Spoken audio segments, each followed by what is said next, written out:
And now, it's time for another Dice Tower review with Tom Vasel. Hey everybody, I'm Tom Vasel, and today we're taking a look at the rival networks. Now, the networks from Formal Ferret Games, Gil Hova, is a really good game about building your own TV network with silly, funny, parody type shows. And it is a multiplayer game. The Rival Networks is a very, very similar game, but based for 2 players. So there's a lot of games like this. I didn't think the Networks was necessarily a bad game for 2 players, but I always tend to like games that are specifically focused towards 2 players. So let's take a look at this one. Here we go.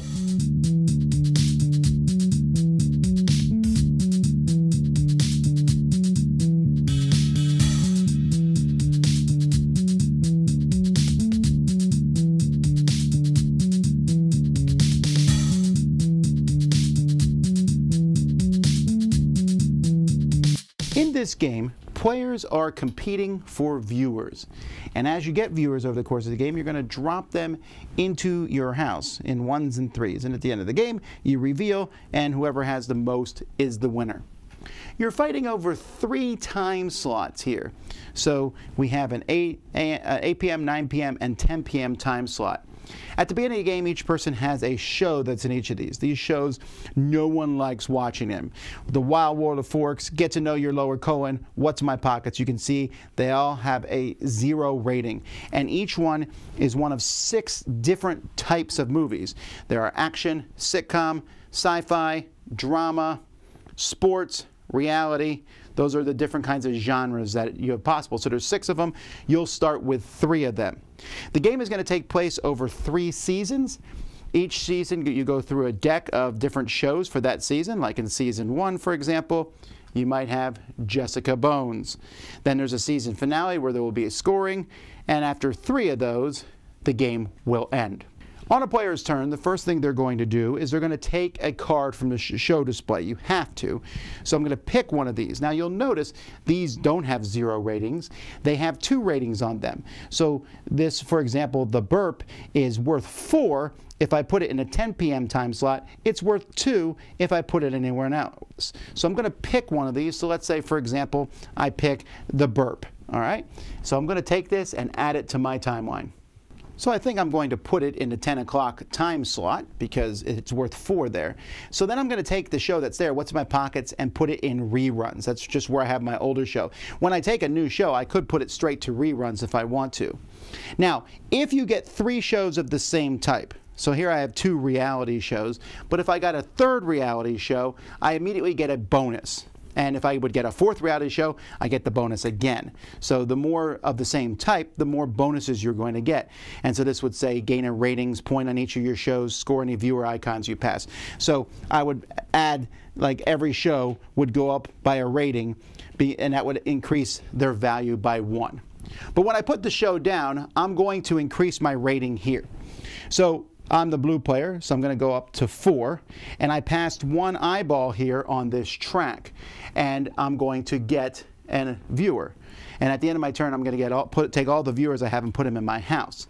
Now, when you start a new show, let's say I replace the burp with something else, this gets reset to 0, and again, it's going to get more eyeballs based on what it passes as you move them down the track. After taking a show, players are then going to sign a star and an ad.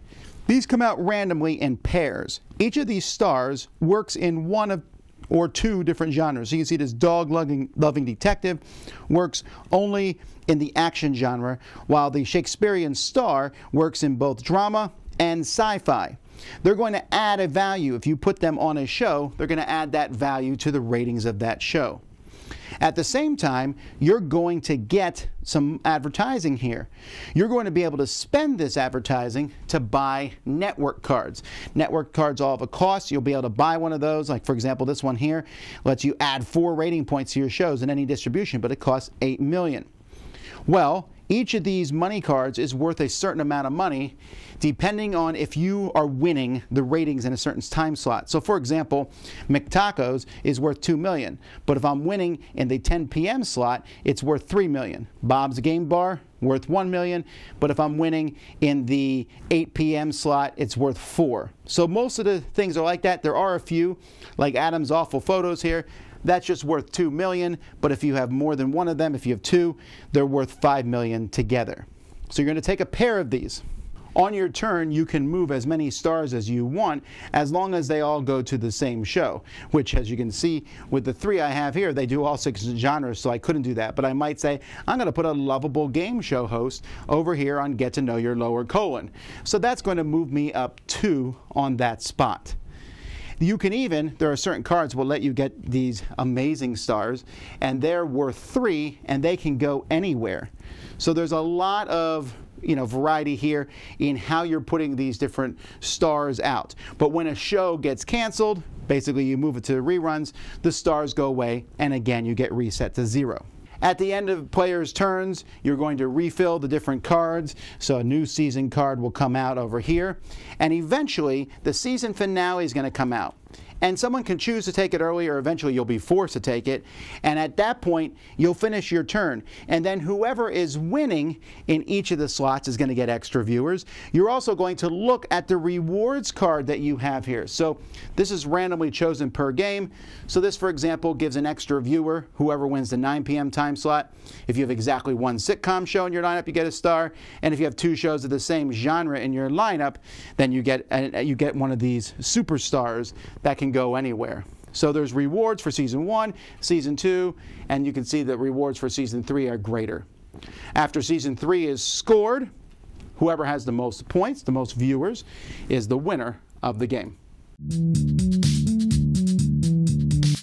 When it comes to components, the card quality is fine, and I think the first time you see these shows, you're going to enjoy them. America's Got Talons. Some of the puns, I think, are pretty clever, like that one.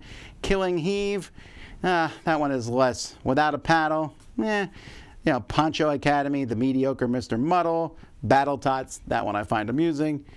Precocious Puberty, I know what they're trying to go for here, but I found that less interesting. The Amazing Vase, whatever. So these are going to be in the game. You're going to see every single show, every game. You will not see all the stars in each game because there's so many more of them, but they're more stereotypes. So grizzled action hero, public television mainstay. I mean, it's obvious who some of them are. Always dies in everything, quirky band leader, cult sci-fi hero, adorable hipster, etc.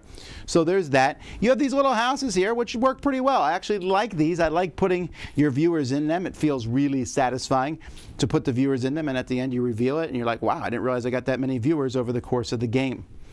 There's a lot of little decks of cards in this game, and it actually takes up more table space than you might think. You have these reference cards. One shows you all the different genre bonuses that you get. And it even talks about it even has the expansion stuff on here, and there's another thing in here that gives you special abilities that you can play with, and then the turn overview. So all in all, I'm pretty impressed with this. The artwork, to me, I'm kind of neutral on it. I find the artwork okay. I know some people will love this artwork, some people won't. Artwork is certainly a style. I'm not like thrilled about this particular style, but I get why it exists.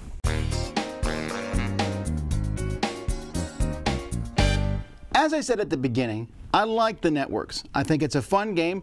It didn't like blow my socks off, but I like the idea of it. I think I would like the idea better if the actors were also a bit more parody instead of, decaying action star Arnold Schwarzenegger or something along that line. And I get maybe that's too much parody for people.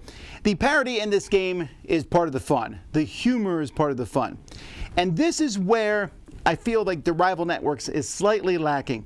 You have these different kinds of shows that are in this game. All these shows that do various things. They're funny names, there's parody, blah, blah, blah, blah, blah. But in these parody, you're seeing the same shows in every game. In the network, you did not see every show, every game. Here you do. So the parody is going to wear thin after maybe 2-3 plays. You see every show. Even, I mean, there's some ways around it like, oh yes, I put this character in this TV show. So that's kind of a little bit funny there. But if you're coming into this game for the humor, I think it's funniest the first time, and that's going to slowly peter out because the combinations, there's only so many of those. And therein lies the problems with the rival networks in general. Now, let me start out by saying, I enjoy this game. I think it's fun to play the shows. You take a show, you put in a spot, you're increasing, you're going back and forth with your opponent, fighting to see whose ratings are highest. You sit there sometimes and say, do I want to replace this show? But I really need to kind of start over because this show's about as far as it's going to go. And if I start over, I can get more viewers. Yes, I'll lose the time slot, but getting those viewers can really matter. So I like that aspect of it.